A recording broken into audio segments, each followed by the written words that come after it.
Hello again, everyone, and welcome to the NFL Today update delivered by Little Caesars. Coming up next, our doubleheader continues, featuring a pair of matchups with major postseason implications. The Bills and Eagles facing off in Philly, while the Chiefs look to get back on track against the Raiders. That's coming up next right here on CBS. Back here with Boomer, Coach, and Phil. We get you to the scoreboard now. And, folks, you couldn't have asked for a thriller better than this one. Jacksonville gets it done on the missed 56-yard field goal. They win 24-21 over Houston. And afterwards, it was our A.J. Ross talking with Trevor Lawrence.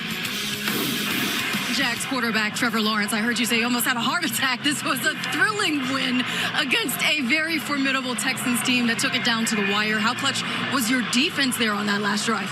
Defense, I mean, just such a good day, keeping them out of the end zone for the most part. They held strong. We needed them. Some big sacks on that last drive to put them, kind of out of field goal range. And, when we had to punt on that third down when we didn't convert, you're putting the ball, obviously, or the game in the defense's hands, and just hoping they get a stop. And we got a lot of faith in them. We had all the confidence in the world, and they came up big again. I got to talk about you because you had a season-high 364 yards, again finding the end zone with your legs and your arm. To Calvin Ridley as well, what kind of chemistry is this team operating at on the offensive side of the ball? Yeah, we're getting better every week, we're still leaving a lot of stuff out there. We got to play cleaner. Too many penalties, too many mistakes, all the way around, myself included. We got to clean it up, but we're getting better every week. You're seeing the explosiveness start to come alive in our offense, and we got to keep doing that. That's helping us. The last 2 weeks, we've found explosives. We've moved the ball, thrown it all over the place, running the ball great, and that's kind of the key, obviously. But we just got to keep getting better. We got to take it 1 week at a time, and this is a big win today, though. Absolutely. You're still undefeated, 6-0 on the road. It's something about hostile environments with this team, overcoming those, but also a statement win for sure in the AFC South, maintaining your lead. Just what kind of expression, or not statement, but statement does this make?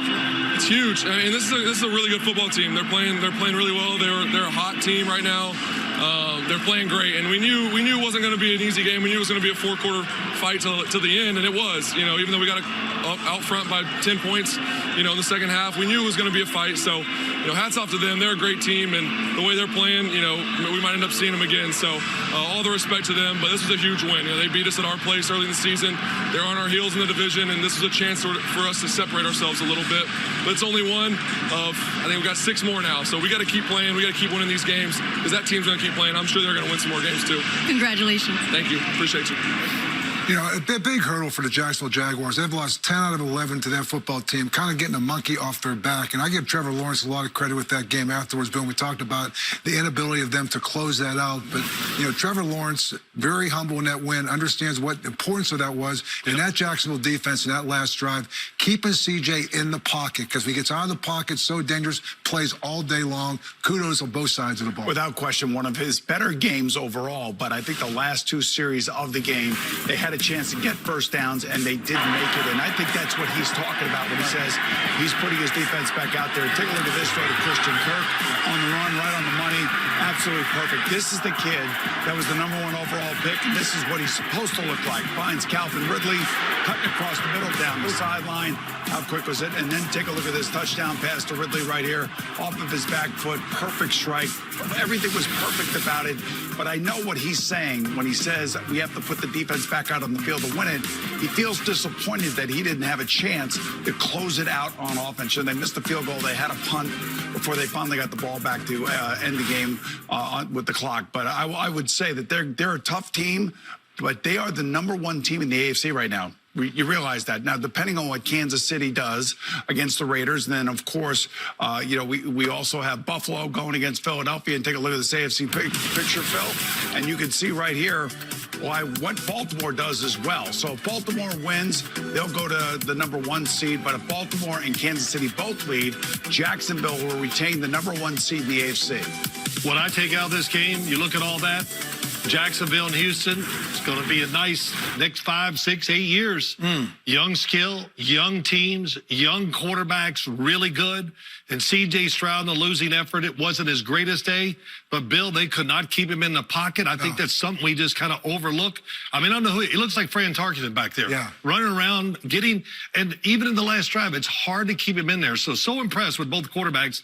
And Trevor Lawrence, leader, threw the ball, I thought, really well. Down the field, you showed the plays, Boomer. So a lot to look forward to in this rivalry. I mean, 6-0 on the road in the National Football League, that says a lot. And particularly as you talk about going into the playoffs, there's not going to be anything that's very daunting for them when they go anywhere if they have to indeed go on the road into the playoffs. I saw all three of you smiling in the way that Trevor Lawrence handled the post-game interview. I mean, like, you know what? He didn't get overly hyped about the win, recognizing all they still have to do. Love the attitude. Love the attitude. 100%. I mean, and still, I can't. The C.J. Stroud looks like a wily vet out there. I hear the very you. end of this thing, late in the game, his ability is to keep the plays alive. You and I talk. We all talk about this.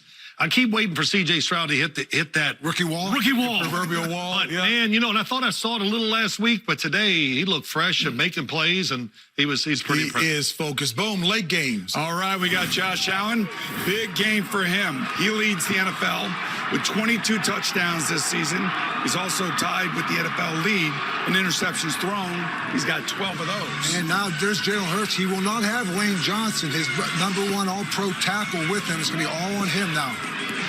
Stephon Diggs of the Buffalo Bills. He's got 77 catches this year.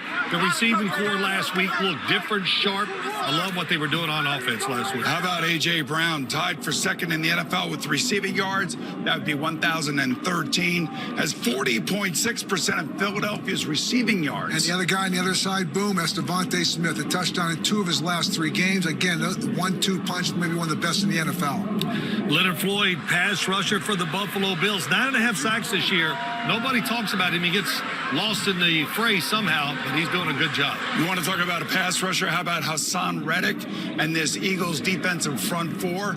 They're not getting as much publicity as they did last year, but they're just as effective this year for that defense of the Eagles. And the other game we got is Kansas City visiting Las Vegas. It's going to be an AFC West matchup. Patrick Mahomes coming off a loss. His favorite target is going to be this guy, Phil. Oh, it's not even close. Travis Kelce is his man. The next guy behind him, I don't know who it is. He has 5 touchdowns for the year. Tons of targets. When in trouble, find Travis. You know, Aiden O'Connell, he's the rookie quarterback that has started the last 3 games. He's 2-1, and they have committed to him, guys, over Jimmy Garoppolo. I don't hear Patrick Mahomes complaining at all. But can you give Kelsey just a little help? Folks, that'll do it from here. We'll take you out to the game next. See you back at halftime.